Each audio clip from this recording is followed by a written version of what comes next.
Olá pessoal, a semana passada, ou essa semana que está terminando, nós tivemos um espetáculo de burrice, de incompetência inacreditável. E eu estou chamando isso atrapalhada final. Lula, o PT e o lulopetismo foram destroçados. É difícil você ver o final de um político, de um partido e de um modo de governar de uma maneira tão simbólica como foi a atrapalhada final dos advogados de defesa do senhor Luiz Inácio Lula da Silva.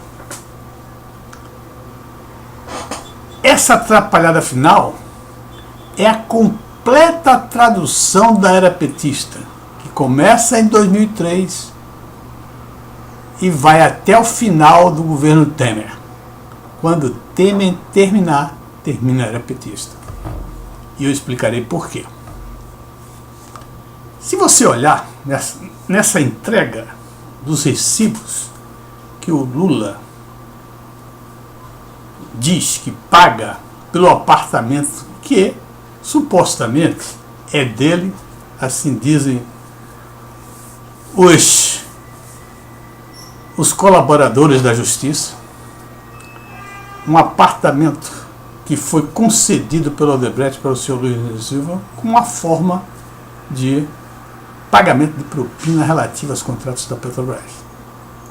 Há muitos anos que o Lula diz que o apartamento não é dele e que ele pagava aluguel, mas não apresentava recebo. Passam-se todos os tempos, etc. Dona Marisa morre e tal. Agora aparecem os recibos, que foi uma verdadeira atrapalhada. Os recibos todos assinados num dia só. Porque os recibos são todos com erros enormes. 31 de junho, 31 de novembro, olha, tudo estava errado. O nome de São Bernardo do Campo escrito erroneamente.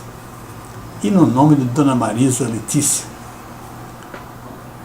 Então, quando você olha aqueles recibos, a entrega dos recibos, a atrapalhada final, ela tem de tudo que representa simbolicamente esse governo. Em roubo, incompetência, corrupção, lavagem de dinheiro, traição, cretinice, porque, meus amigos, o Luiz Inácio Lula da Silva aceitar essa atrapalhada, porque ele deve ter aprovado, no nome da Dona Letícia, uma mulher que lhe deu os filhos que ele tem e viveu com ele mais de 40 anos. Esse homem aceitar que toda essa bandidagem seja colocada no nome dele. Nunca vi um negócio tão esclarecedor do crime. A entrega desses documentos mostrou que era para mostrar que o apartamento não era do Lula, fez exatamente o oposto do que se pretendia. Mostrou claramente que o apartamento pertence ao senhor Luiz Inácio Lula da Silva. Não tenha dúvida sobre isso, não é? Tá certo? Então, eu nunca imaginei que o governo Lula, o próprio Lula, né, fosse terminar de uma maneira tão característica, de uma maneira tão simbólica, que representa todos os erros que ele fez. Se você olhar hoje em dia, para completar essa atrapalhada toda, o PT está fazendo uma campanha política aí na televisão, que é um verdadeiro suicídio político do PT e do Lula. Lembra muito a campanha de Jandira Fegali aqui no Rio de Janeiro. O que é que destruiu a candidatura de Jandira Fegali aqui do Rio de Janeiro como prefeito? Primeiro, ela colocou como padrinho da campanha dela, da candidatura dela, o Luiz Inácio Lula da Silva. E ainda, para reforçar, chamou a Dilma Rousseff para caminhar nas ruas do Rio de Janeiro com ela. Liquidou. Jandira foi das últimas colocadas, teve menos votos do que determinados vereadores. E a campanha do PT está fazendo exatamente isso. A campanha do PT está batendo exclusivamente no governo Temer. Mas como a campanha do PT bate exclusivamente no governo Temer? Se nós analisarmos, isso é de uma burrice que não tem mais tamanho. Primeiro, Temer é morto como político. Temer não tem nenhuma possibilidade, por melhor que seja economicamente o governo dele se soerguer e ter votos suficientes para ser presidente da República. Nem para se candidatar ele vai ter votos suficientes para se candidatar. Como é que bate numa pessoa que está morta? O que é que ganha o PT batendo no Temer? A não ser um aspecto de vingança. Vingança porque o Temer substituiu a Dilma. E convenhamos, não foi golpe. Substituiu democraticamente com todos os ritos necessários à democracia para impeachar uma presidente.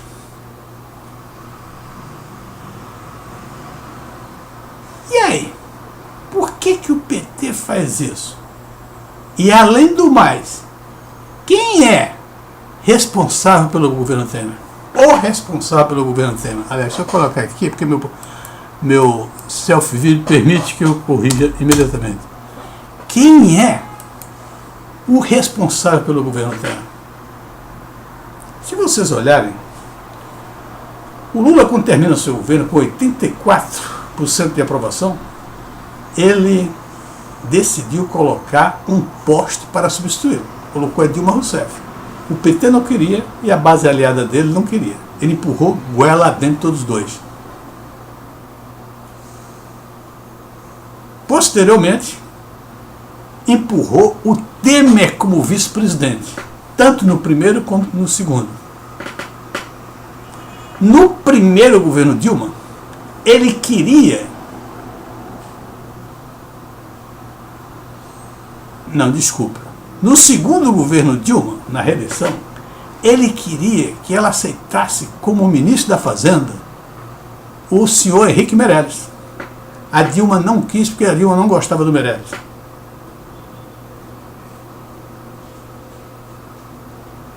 Tá certo? Quando o Temer substitui a Dilma, coloca o Meirelles como ministro da Fazenda. Então, o Temer foi apoiado pelo Lula, empurrado de goela dentro. O ministro da Fazenda, a estrela do governo Temer, o suporte do governo Temer, é o Henrique Meirelles, apoiado pelo Lula.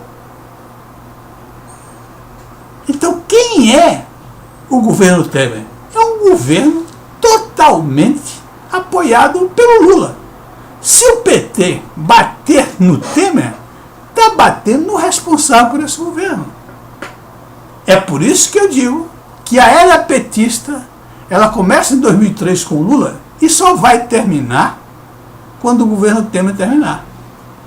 Porque o Temer é uma invenção do Lula como vice-presidente que se tornou presidente.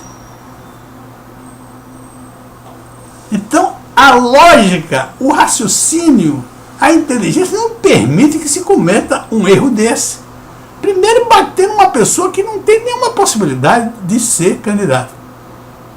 Está morto politicamente. E nem indicar. Ele não tem condição de indicar ninguém para presidente. Qual é a lógica que tem o PT de bater no Temer? A não ser a lógica da vingança. Porque o Temer traiu, aceitou substituir a Dilma Rousseff e lutou pela substituição da Dilma Rousseff. Tá certo? Então, meus amigos, é um erro grotesco. O PT fazer uma campanha contra o Temer, que na realidade é um candidato total e absoluto aprovado pelo senhor Luiz Inácio Lula da Silva. Como é que pode cometer um erro desse tipo? Bom, além disso, dessa atrapalhada toda aqui, houve, na semana que passou, a delação do homem mais forte do governo petista, que chama-se Antônio Palocci. Antônio Palocci foi o homem forte do governo Lula, inclusive era o suporte, foi o homem que fez a ligação entre o governo Lula e os empresários. Palocci era considerado o homem para substituir o Lula pelo próprio Lula, se não fosse as maracutaias que ele cometeu durante o seu mandato. Esse homem faz uma delação, estraçalhou com Lula, disse tudo aquilo que se ouvia falar, confirmou todas as delações da Odebrecht, confirmou a propina que o Lula comandava, confirmou reuniões dele, Dilma, José Sérgio Gabriel, para tratar de propinas comandada pelo senhor Luiz Inácio Lula da Silva, que deixou horrorizado. Quem nunca pensou que o Lula fosse capaz, de uma maneira tão cínica, exigir que a empresa Sete Brasil fosse construída com um dos objetivos seria adquirir, obter propinas para eleger a Dilma Rousseff. É inacreditável, destroçou o PT, destroçou o Luiz Inácio Lula da Silva. E por último agora, fez uma carta se despedindo, se desfiliando do PT, onde diz tudo o que disse ao Sérgio Moro e tem mais a dizer, ainda diz que tem mais a dizer, que dirá na hora oportuna. Com isso, meu amigo, isso aqui acabou com Lula e acabou com o PT. Então, ficou mais claro agora que Lula nunca foi um perseguido político, e sim um foragido. Porque aquele discurso de ser um perseguido das elites, que as elites não querem no poder, não querem que o povo avance, porque com o governo dele o povo avançou, não sei para onde, mas avançou, segundo eles, os petistas. Então, agora fica bem claro, o homem mais forte do PT denuncia o próprio Lula e denuncia o PT, de uma certa maneira. Tá certo? Então, com isso, acabou. Não existe mais como discursar, apresentar um discurso de que Lula é um perseguido político. Não existe isso. Na realidade, ele é um foragido. Porque tudo que ele fez, tudo que ele cometeu, réu em 5 ou 6 processos, condenado à prisão em um dos processos, próximo a ir para a cadeia, esse homem está andando na rua, sem tornozeleira. Gente com crime muito menores do que o dele está aí na cadeia. Eduardo Cunha está na cadeia, Zé Disseu está na cadeia, Marcelo Odebrecht está na cadeia, Sérgio, governador do Rio, está na cadeia, e o Lula está encaminhando. Então Lula, na realidade, pode ser considerado um foragido.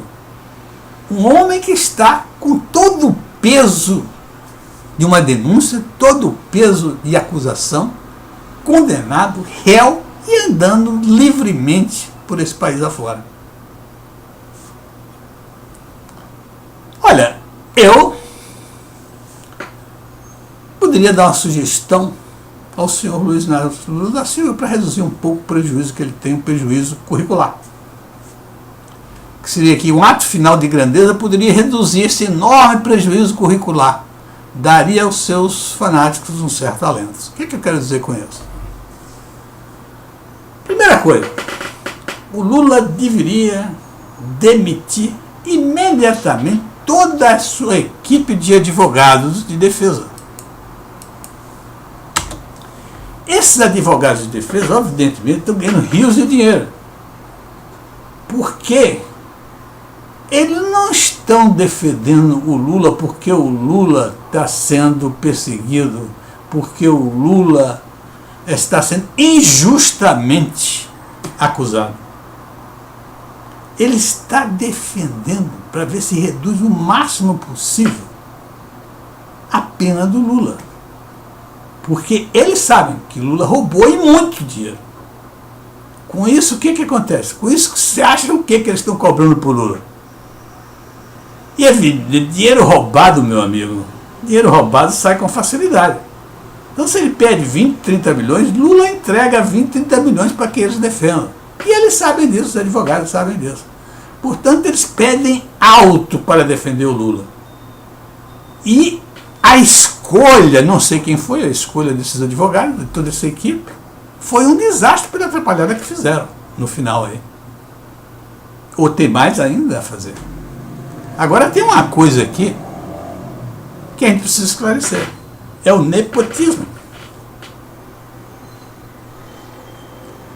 O advogado do Lula, Roberto Teixeira, amigo do Lula, é o sogro do Zanin, que é o chefe da equipe de defesa do Lula. É o advogado-chefe da equipe de defesa do Lula.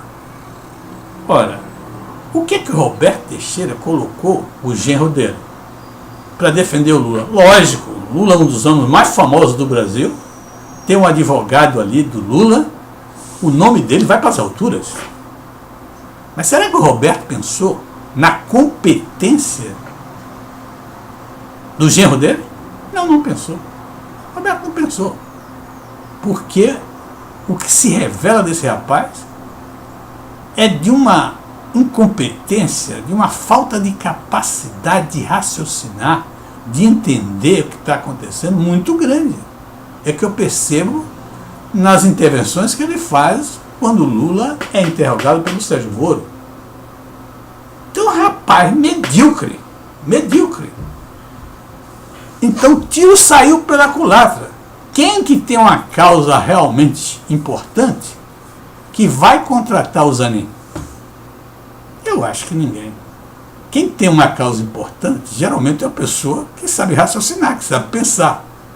E não vai contratar um Zanin que está muito mal visto nessa atrapalhada toda que foi a defesa do Luiz Inácio Lula da Silva. Então, a minha sugestão final é que o Lula demitisse esse pessoal, calçasse as sandálias da humildade e caminhasse a passos rápidos, firmes e diretos para a Papuda e pedisse para ser preso. Se ele cometesse um ato de grandeza desse, que ele nunca cometeu um ato de grandeza, esse poderia ser o único ato de grandeza dele. É claro que não ia limpar o currículo, a ficha suja do Lula, mas daria sim um alento aos seus fanáticos, um certo alento. Os fanáticos iriam dizer assim: veja, ninguém nunca fez isso, se entregar e pedir para ser preso reconhecendo os seus erros. É a única maneira que eu vejo Lula de reduzir um pouquinho assim do prejuízo enorme que está colocado no seu currículo. Até a próxima, pessoal, e um grande abraço. Muito obrigado pela atenção.